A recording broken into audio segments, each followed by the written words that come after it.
अल्लाहुम्मा सल्ली अला सय्यदिना शफीना मौलाना मुहम्मदिन मअदिनिल जुद वल करम मंबइल इल्म वल इल्म वल हिकम व अला आलिहि व बारिक व सल्लिम सल्लु अलैहि सलातु व सलामन अलैका या रसूल अल्लाह सलातन तबका व सलाम यदुम बिदवामिल मलिकिल हय्युल क़य्यूम।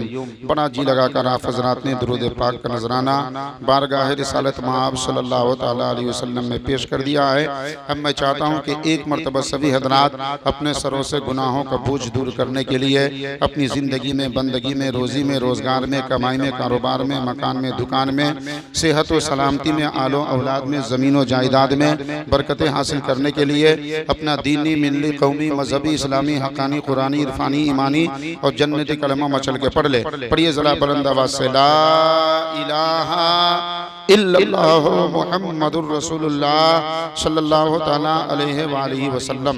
काबिल मुबारकबाद है बानी महफिल आली जनाब गुलाम यासीन मंसूरी साहब, जिन्होंने अपनी बच्ची की शादी के मौके पर आज की इस महफिल नूर को मुनक़िद किया है।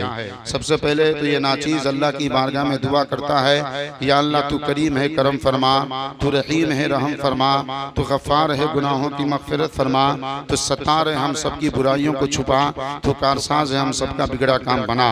या अल्लाह चाँद को चमक देने वाला तू ही है, सूरज को दमक देने वाला तू ही है, दरिया को रवानी देने वाला तू ही है, मौजों को तुग़यानी देने वाला तू ही है, समंदर को सैलानी देने वाला तू ही है, आसमान को बुलंदी देने वाला तू ही है, ज़मीन को वुसअत देने वाला तू ही है, आबशारों को तरन्नुम देने वाला तू ही है, कलियों को चटक देने वाला तू ही है, बुलबुल को चहक देने वाला तू ही है, फूलों को महक देने वाला तू ही है, बीमारों की बीमारी दूर करने वाला तू ही है, मुसीबत ज़दों की मुसीबत का खात्मा करने वाला तू ही है, परेशान हाल लोगों की परेशानी को दूर भगाने वाला तू ही है, क़यामत के दिन गुनहगारों के गुनाहों को मिटाकर जन्नत अता करने वाला तू ही है।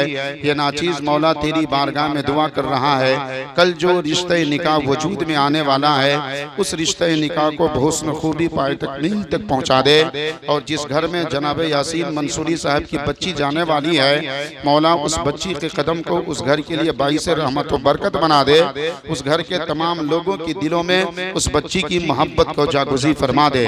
और इस महफिल पाक में अल्लाह तेरा और तेरे प्यारे हबीब का जिक्र जमील सुनने के लिए जितने मुसलमान छोटे बड़े बुजुर्ग बच्चे हजरात यहाँ बैठे हैं, इस महफिल पाक में बैठने की बरकत से कल बरोज़े क़यामत या अल्लाह सबको जन्नत में बैठने की तौफीक अता फरमा दे। मोहब्बत से कहिए आमीन। प्यारे नबी सल्लल्लाहु तआला अलैहि वसल्लम के प्यारे दीवानों, बड़ी कामयाबी कामरानी के साथ ये महफिल अपनी मंजिल इख्तिताम की तरफ रवा दवा है। अच्छी नातखानी, अच्छा खिताब भी मुझसे पेश कर अपने फाजिल नौजवान और शायर इस्लाम हज़रत मौलाना सराजुद्दीन बरकाती से आपने समात किया।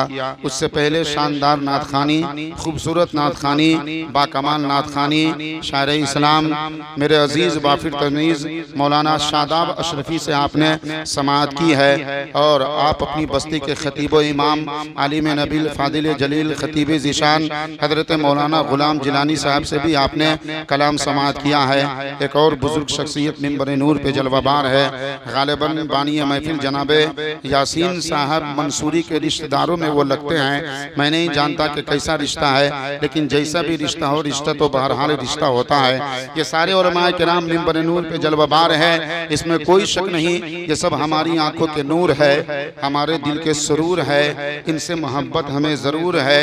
जो बैठे यहाँ भरपूर है। ये दूसरी बात है कि रहते एक दूसरे से बहुत दूर है, लेकिन कहते हैं किसी के दूर रहने से मोहब्बत कम नहीं होती।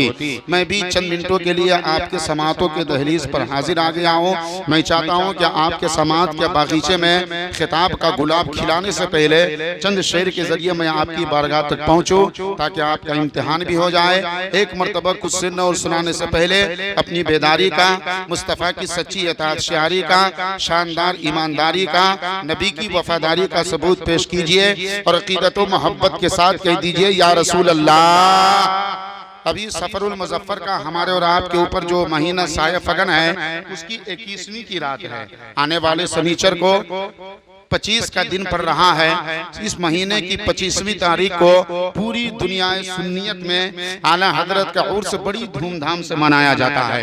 वो आला हजरत जो इल्म फन के बेताज बादशाह है, वो आला हजरत जो फिक्र नजर के नैयर ताबा है, वो आला हजरत जो ज़ुहद व तक़वा के बहरे बेकरा है, वो आला हजरत जो अपने वक्त के इमाम आजम भी है, वो आला हजरत जो अपने वक्त के मुहद्दिस आजम भी है, वो आला हजरत जो अपने वक्त के मुफक्किर आजम भी है, वो आला हजरत जो अपने वक्त के मुफ्ती आजम भी है, वो आला हजरत जो अपने वक्त के मुर्शिद आजम भी है। आला हजरत के इल्म को, आला हजरत के तक़वा को, आला हजरत की अमानत को, आला हजरत की सदाकत को, आला हजरत के ज़ुहद व वरा को, आला हजरत की लियाकत व काबिलियत व सलाहियत व दिक्कत नजर को जब मुल्क के उलमा ने देखा तो बड़े फख्र से कहा था, मुस्तफा जाने रहमत पे लाखों सलाम, शमे बज़्मे हिदायत पे लाखों सलाम, शहरे यारे एरम ताजदारे हरम, नौ बहारे शफाअत पे लाखों सलाम, और डाल दी कल्ब में अज़मते मुस्तफा सैयदी आला हजरत पे लाखों सलाम। नारे तकबीर, नारे रिसालत, मसलके आला हजरत, इश्क मोहब्बत, आला हजरत, प्यार मोहब्बत, आला हजरत, खतीब अहले सुन्नत हजरत मुफ्ती अशरफ रज़ा बरकाती। नारे तकबीर। हज़रात मोहतरम, आप जरा अकीदत का इजहार कीजिए और अकीदत और मोहब्बत के साथ जरा बुलंद आवाज से कह दीजिए, या रसूल अल्लाह। अभी हमारे और आपके सरों पर जो महीना साया फगन है वो सफरुल मुज़फ्फर का महीना है। अब जो महीना आने वाला है उस महीने में इंसान अपने आप या रसूल अल्लाह का नारा लगाता रहता है। शहर शहर में या रसूल अल्लाह, नगर नगर में या रसूल अल्लाह, डगर डगर में या रसूल अल्लाह, कोने कोने में या रसूल अल्लाह, खित्ते खित्ते में या रसूल अल्लाह, गोशे गोशे में या रसूल अल्लाह, चप्पे चप्पे में या रसूल अल्लाह, पढ़े लिखों की जुबान पर या रसूल अल्लाह, अनपढ़ों की जुबान पर या रसूल अल्लाह, मर्दों औरत की जुबान पर या रसूल अल्लाह, बच्चे और नौजवानों की जुबान पर या रसूल अल्लाह। इसलिए जब रबीउल नूर शरीफ का चांद तुलू होता है तो हर मुसलमान दिल ही दिल में गुनगुनाने लगता है, तेरा खाबा मैं तेरे गीत गावा या रसूल अल्लाह, तेरा मीलाद मैं क्यों ना मनावा या रसूल अल्लाह। सुना है आप हर आशिक के घर तशरीफ लाते हैं, मेरे घर में भी हो जाए चरागा या रसूल अल्लाह।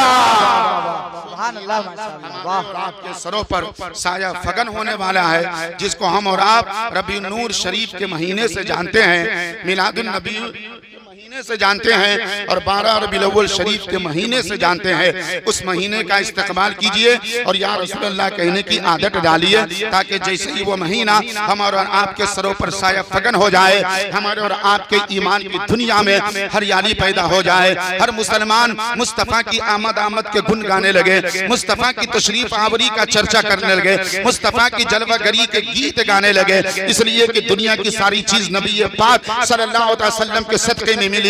माँ बाप की दौलत नबी के सदक़े में, उस्ताद की दौलत नबी के सदक़े में, जाहो हशम नबी के सदक़े में, मालो मनान नबी के सदक़े में, जाहो जलाल नबी के सदक़े में, फजलो कमाल नबी के सदक़े में, जमीन की वसअत नबी के सदक़े में, आसमान की रिफत नबी के सदक़े में, आलिम का इल्म नबी के सदक़े में, फाजिल को फजल मिला नबी के सदक़े में, वली को विलायत मिली नबी के सदक़े में, करीम को करामत मिली नबी के सदक़े में। दुनिया में इंसान को जो कुछ भी मिलता है वो सब नबी के सदक़े में। तभी तो बरेली के इमाम फरमाते हैं, हबीबी या रसूल अल्लाह, वो जो न थे तो कुछ न था, वो जो न हो तो कुछ न हो, अरे वो जो न थे तो कुछ न था, वो जो न हो तो कुछ न हो, अरे जान है वो जहान की, जान है तो जहान है।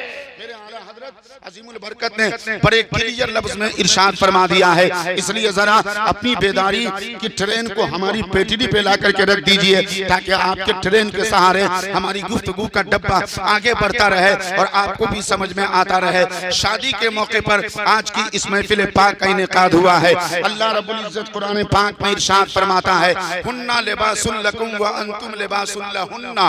ऐ लोगो, तुम्हारी बीवियां तुम्हारे लिए लिबास हैं और तुम अपनी बीवियों के लिए लिबास।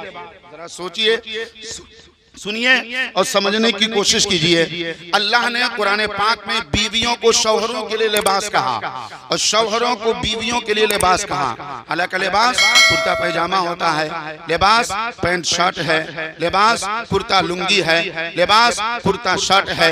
जिस तरह का लिबास आदमी जो पहनता है, ज़ेबे तन करता है, अपने जिस्म में लगाता है, लिबास उसको कहा जाता है। लेकिन कुरान पाक में अल्लाह रब्बुल इज्जत ने इरशाद फरमाया, ऐ दुनिया के तमाम शौहरों, तुम्हारी बीवियां तुम्हारे लिए लिबास है और तुम अपनी बीवियों के लिए लिबास हो। न बीवी को शौहर पहनता है, न शौहर बीवी को ज़ेबे तन करती है, न जिस्म में लगाती है। लिबास तो वो होता है जिसको जिस्म में लगाया जाता है, लिबास तो वो होता है जिसे ज़ेबे तन किया जाता है, लिबास तो वो होता है जिसको पहनकर आदमी खूबसूरती हासिल करता है। लेकिन जरा कुरान पाक का बयान सुनो। अल्लाह रब्बुल इज्जत का फरमान है जो अपनी जगह पर 100% हक है, उसमें शक की गुंजाइश तक नहीं है। अल्लाह ने कुरान में शौहरों को बीवियों का लिबास क्यों कहा, बीवियों को शौहरों का लिबास क्यों कहा? अगर अल्लाह रब्बुल इज्जत चाहता तो इस मकाम पर यह भी फरमा सकता था, ऐ लोगों, तुम्हारी बीवियां तुम्हारे दिलों के लिए सुकून है, तुम अपनी बीवियों के दिलों के लिए सुकून हो, तुम्हारी बीवियां तुम्हारे दिलों के लिए चैन है, तुम अपनी बीवियों के दिलों के लिए चैन हो, तुम्हारी बीवियां तुम्हारे दिलों के लिए राहत व आराम है, तुम अपनी बीवियों के दिलों के लिए राहत व आराम हो। लेकिन मुस्तफा जाने रहमत के प्यारे दीवानों, अल्लाह तबारक व तआला ने इस मकाम पर ये नहीं फरमाया, बल्कि अल्लाह पाक फरमाता है, ऐ लोगों सुनो सुनो, तुम अपनी बीवियों के लिए लिबास हो, तुम्हारी बीवियां तुम्हारे लिए लिबास है। मुअम्मा समझ में नहीं आ रहा है। ऐ खल्ला की कायनात, लिबास तो उसे कहा जाता है जिसे आदमी जिस्म में लगाता है, जिसे आदमी पहनता है, जिसे आदमी ज़ेबे तन किया करता है, उसे लिबास कहा जाता है। लेकिन बीवियां शौहरों के लिए लिबास कैसे, शौहर बीवियों के लिए लिबास कैसे? तो ऐ लोगों आओ, मैं आज लिबास का एक और माना आपको बता दे रहा हूँ, फिर आपको समझ में आ जाएगा। सुनिए, लिबास का एक माना छुपाना भी होता है, लिबास का एक माना पर्दा करना भी होता है, लिबास का एक माना पर्दा डालना भी होता है। जहाँ लिबास को आदमी ज़ेबे तन करता है, जहाँ लिबास को आदमी पहनता है, जहाँ लिबास को आदमी जिस्म में लगाता है, वहीं लिबास का एक माना है पर्दा करना, लिबास का एक माना है पर्दा डालना, लिबास का एक माना है छुपा लेना। ऐ मुसलमानों, अब कुरान पाक की बारीकी समझो। अल्लाह तबारक व तआला ने कुरान पाक में इरशाद फरमाया, ऐ लोगों, तुम्हारी बीवियां तुम्हारे लिए लिबास है और तुम अपनी बीवियों के लिए लिबास हो। लिबास का एक माना छुपाना भी होता है। उसका माना ये हुआ क़यामत तक आने वाले तमाम लोग इस बात को समझ जाए कि कुरान पाक की रोशनी में दुनिया का अच्छा शौहर वो है जो अपनी बीवी के कमी को छुपा ले, और दुनिया की अच्छी बीवी वो है जो अपने शौहर की कमी को छुपा लिया करे। नारे तकबीर, नारे रिसालत, मसलके आला हजरत, उलमाए अहले सुन्नत, हजरत अल्लामा मुफ्ती अशरफ रजा बरकाती, नारे तकबीर, नारे रिसालत। पता क्या चला? कुरान पाक की रोशनी में दुनिया का अच्छा शौहर वो है जो अपनी बीवी के ऐब को छुपा ले, जो अपनी बीवी की कमी को छुपा ले। अब जरा आइए, कमी को छुपाने का कितना सवाब है। एक आम आदमी अगर आम आदमी की कमी को छुपाता है, एक आम मुसलमान अगर आम मुसलमान की कमी को छुपाता है, अगर कोई इंसान शराबी है, आदमी को चाहिए कि उसकी कमी पे पर्दा डाल दे। गांव में, शहर में, नगर में, डगर में, अपने इलाके में ढिंढोरा न पीटे। अगर किसी आदमी के बेटे या बेटी के अंदर कोई कमी है और उसका रिश्ता कहीं से आ रहा है, तो उस आदमी से अगर रिश्ता वाला पूछ रहा है कि हम फलां के घर पे रिश्ता करने जा रहे हैं, बताइए उसकी बेटी का चाल चलन कैसा है, बताइए उसकी बेटी का रंग ढंग कैसा है, बताइए उसकी बेटी का कैरेक्टर किरदार कैसा है, बताइए उसकी बेटी का व्यवहार कैसा है, तो आदमी को चाहिए कि पर्दा डाल दिया करे, आदमी को चाहिए कि ऐब को छुपा लिया करे, आदमी को चाहिए कि ऐब पर पर्दा डाल दिया करे। कुरान पाक में अल्लाह तबारक व तआला ने ऐब को छुपाने का हुक्म दिया है, पर्दे डालने का हुक्म दिया है। और हदीस रसूल में मुस्तफा जाने रहमत ने फरमाया कि जो दुनिया में कोई मुसलमान किसी मुसलमान के ऐब को छुपाता है, तो अल्लाह तबारक व तआला ऐब छुपाने वाले मुसलमान की तमाम बुराइयों को छुपा लिया करता है। नारे रिसालत मसलक आला हजरत फैजाने आला हजरत हजरत अल्लाह मुफ्ती अशरफ छुपाना चाहिए, ऐब पे पर्दा डालना चाहिए। लेकिन हमारा वशेबा, हमारा वतीरा कैसा हो गया, किसी के बेटे और बेटी के अंदर कोई ऐब नहीं भी होता है, तुम अपने ईमान का खून करते उसके ऐब को जाहिर कर देते हैं, लोगों में डंका पीट देते हैं, लोगों में गलत प्रोपेगेंडा फैलाते हैं और लोगों के जहन को खराब करने की कोशिश करते हैं। अल्लाह ने इरशाद फरमाया, अगर तुम शौहर हो तो तुम्हारे बीवी के अंदर कमी है, अगर खाने पकाने का तरीका नहीं है तो अपनी कमी को, बीवी की कमी को छिपाया करो। अगर अपनी तुम्हारी बीवी को लिबास धुलने का तरीका नहीं है तो उसकी कमी को छिपाया करो, उसकी कमी पे पर्दा डाला करो। क्यों? इसलिए कि मुस्तफा जान रहमत ने बीवियों के साथ रहने सहने का जो सलीका और तरीका बताया है और खुद नबी ने जो जिंदगी गुजारी है उसका एक गोशा ये भी है, नबी ने फरमाया है, सुनो सुनो, अपनी बीवी के ऐब पे पर्दा डाल दिया करो, अल्लाह तुम्हारे ऐब पे पर्दे डालेगा और पर्दे डालने की वजह से अल्लाह तुम्हें यहाँ भी कामयाब फरमाएगा और क़यामत के दिन भी कामयाब फरमाएगा। ये अल्लाह के प्यारे रसूल सल्लल्लाहु अलैहि वसल्लम ने इरशाद फरमाया। क्यों? इसलिए कि मियाँ बीवी का रिश्ता अटूट होता है, सुन्नत भरा बंधन होता है और सवाब से मालामाल बंधन हुआ करता है। जरा आओ मैं आपको बताता चलूं, जैसे ही रिश्ते निकाह होता है, एक आम अजनबी औरत एक इंसान की बीवी बन जाती है। अब उस औरत के दिल पर उसके शौहर की हुकूमत होती है, उसके जिस्म पर उसके शौहर की हुकूमत होती है, उसकी आंखों पर, उसके सर पर, सर से लेकर पांव तक, सर के बाल से लेकर पांव के नाखून तक उसके शौहर की हुकूमत होती है। अब बीवी को शौहर के नजदीक कैसे रहना चाहिए? अपने ज़हन दिमाग को करीब करो। ज़ाहिरी तौर पर मेहंदी लगाने में कोई सवाब नहीं नजर आता, सर में तेल लगाने में कोई सवाब नजर नहीं आता, अच्छा लिबास पहनने में कोई सवाब नजर नहीं आता, लेकिन मुस्तफा जान रहमत की हदीस का खुलासा है, अल्लाह के प्यारे रसूल फरमाते हैं, अगर कोई औरत इसलिए मेहंदी लगाती है कि उसका शौहर उसके हाथों की रंगत को देखे तो शौहर खुश हो जाए, तो अल्लाह ताला उस औरत को मेहंदी लगाने पर इबादत का सवाब अता फरमाता है। इसलिए तेल लगाती है कि शौहर खुश हो जाए, अल्लाह इबादत का सवाब अता फरमाएगा। इसलिए अच्छे लिबास पहनती है कि शौहर खुश हो जाए, अल्लाह इबादत का सवाब अता फरमाएगा। पता क्या चला? अरे शौहर को खुश रखना है, अल्लाह को राजी करना है, और जिस औरत ने अल्लाह को राजी कर लिया वो यहाँ भी कामयाब हो गई और क़यामत के दिन भी कामयाब हो जाएगी।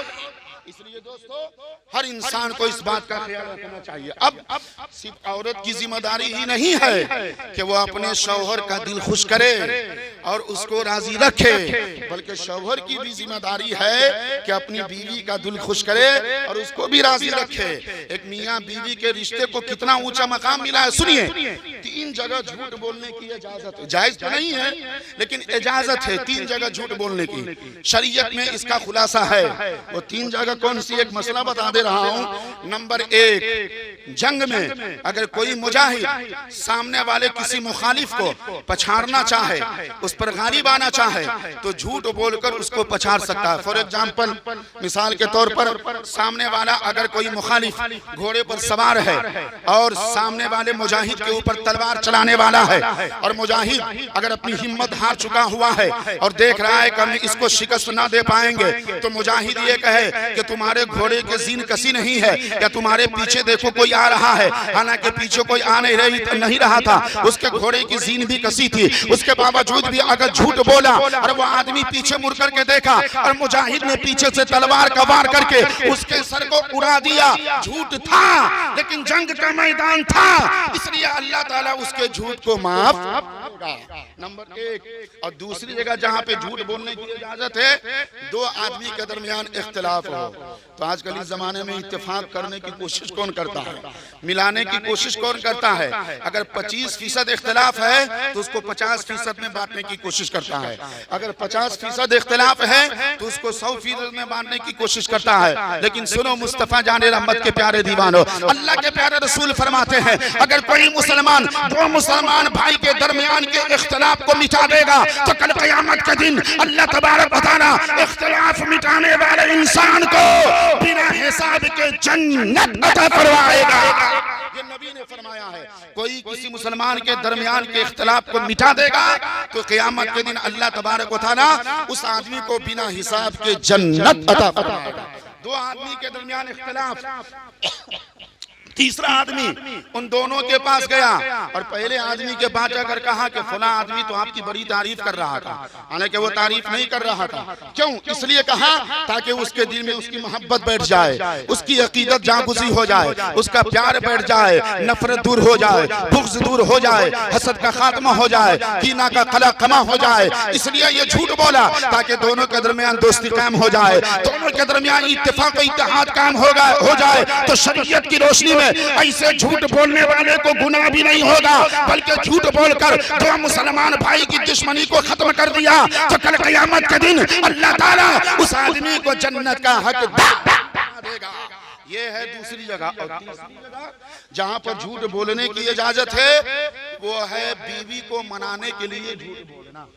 सरकार सल्लल्लाहु अलैहि वसल्लम के प्यारे दीवानों, हुजूर सदरुल शरीयत ने इस मसले को बाहर शरीयत में लिखा है, बीवी को मनाने के लिए झूठ बोलना।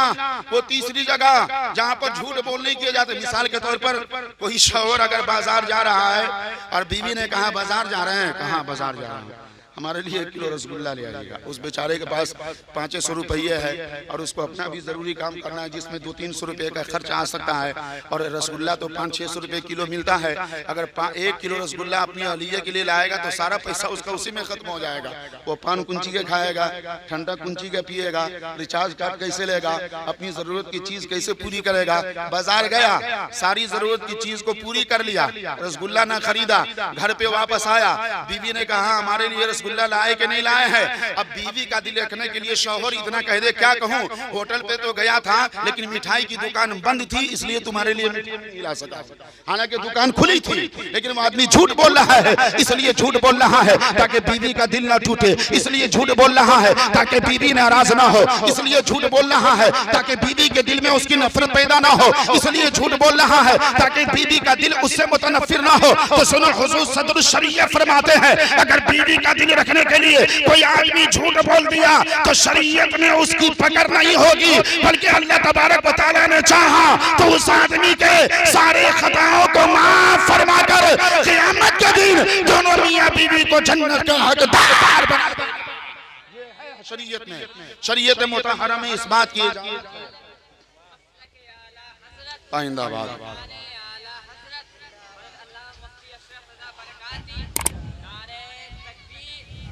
इसलिए अब बीवी का दिल रखना और उसके दिल को जीतना और उसके साथ हुस्न सलूक करना, ये तो हदीस से साबित है। माशाअल्लाह कोई ये ना समझे कि खाली बीवी की तारीफ कर रहे हो, माँ के बारे में कुछ कही नहीं रहे। बात बीवी की चल रही, इसलिए बीवी के बारे में कह रहा हूँ, वरना माँ तो माँ है, माँ तो माँ है, उसकी अजमत का कोई जवाब नहीं, उसकी रिफत का कोई जवाब नहीं, उसकी शान और शौकत का कोई जवाब नहीं, उसके मकाम और मर्तबा का कोई जवाब नहीं है। अल्लाह ने माँ के मकाम और मर्तबा को इतना ऊंचा कर दिया है, इतना बुलंदो बाला कर दिया है कि जन्नत का उतना ऊंचा मर्तबा नहीं है। अल्लाह ने जितना ऊंचा एक माँ के कदम को अता है, माँ के कदम का मर्तबा जितना ऊंचा है, अल्लाह ने उतना ऊंचा मर्तबा तो जन्नत को भी फरमाया है। अब आप सोचते होंगे कैसे जन्नत में नबी होंगे, सैयदुल अंबिया होंगे, सारे नबी होंगे, गौस होंगे, कुतुब होंगे, खाजा होंगे, अब्दाल होंगे, सारे नेक लोग जन्नत में होंगे, लेकिन उसके बावजूद ही माँ के कदम का मर्तबा जन्नत से ऊंचा।